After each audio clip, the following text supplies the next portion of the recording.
I grew up in a house with my older brother who was kind of in his own world at the point when I started discovering music. He was 16, 17 years old, and he was out with his friends. And the first thing I remember is that he had this stereo that I was not allowed to touch.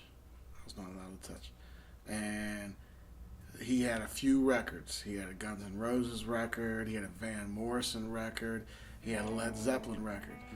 And that's how I got introduced to that music. I found it was like the forbidden fruit. I wasn't allowed to be there, but I knew this was cool, and I knew I wanted to keep hearing music like that.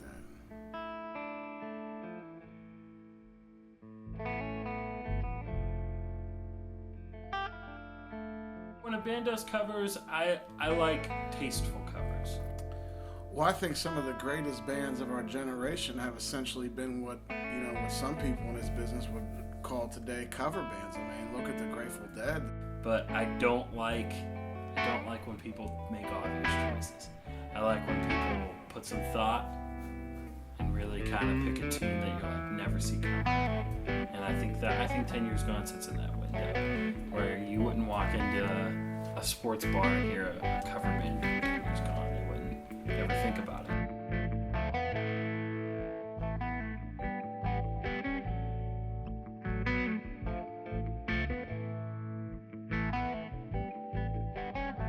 I think cover music is important. You can kind of pay tribute to the artists who kind of influenced you and kind of show the crowd or your audience where you're coming from.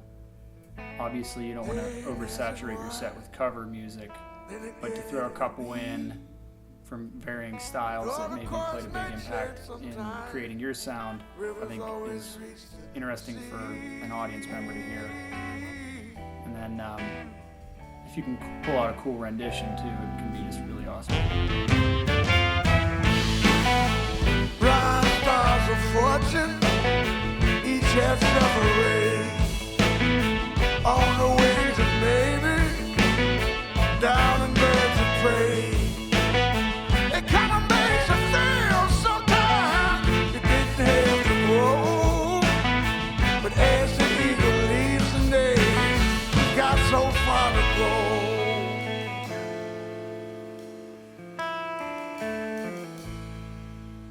10 Years Gone is an important riff for me. It was one of the first guitar riffs I ever learned. I was in a guitar magazine my dad had when I was growing up. So when I first started playing, I gravitated towards this magazine, and it was top 10 Jimmy Page riffs, and that was one of them. So I've been playing it from day one. So to play it with the whole band was kind of a dream come true.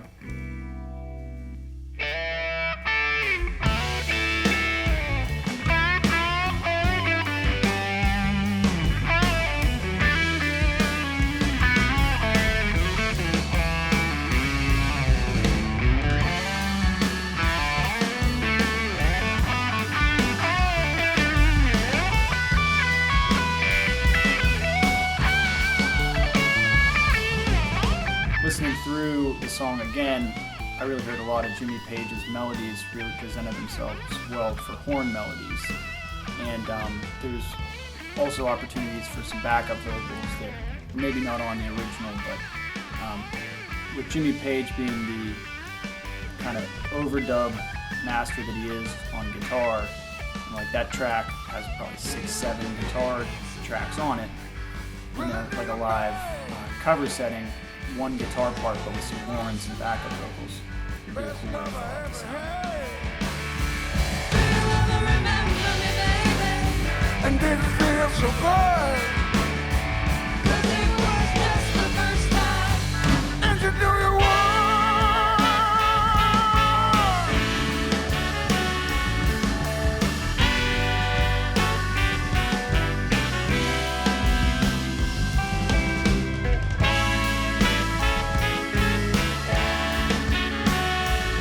Obviously, the John Bonham aspect of it is big.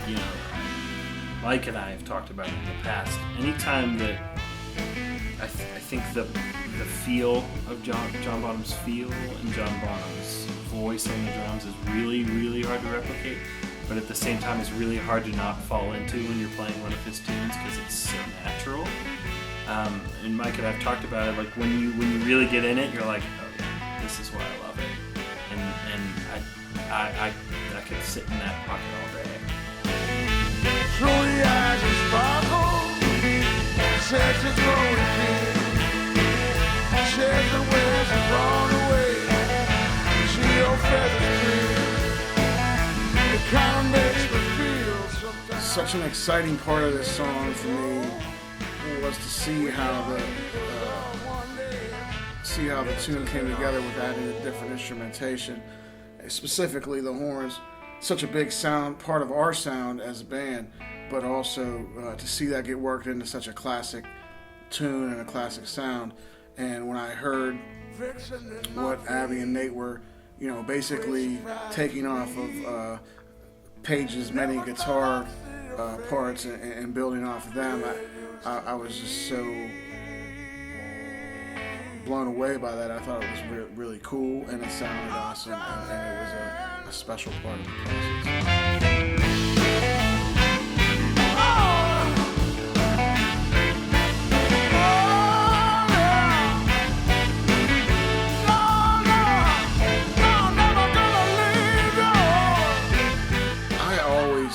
Feared anytime a bandmate or band member of mine brought up covering Led Zeppelin, because I'm the singer and I gotta do Robert Plant.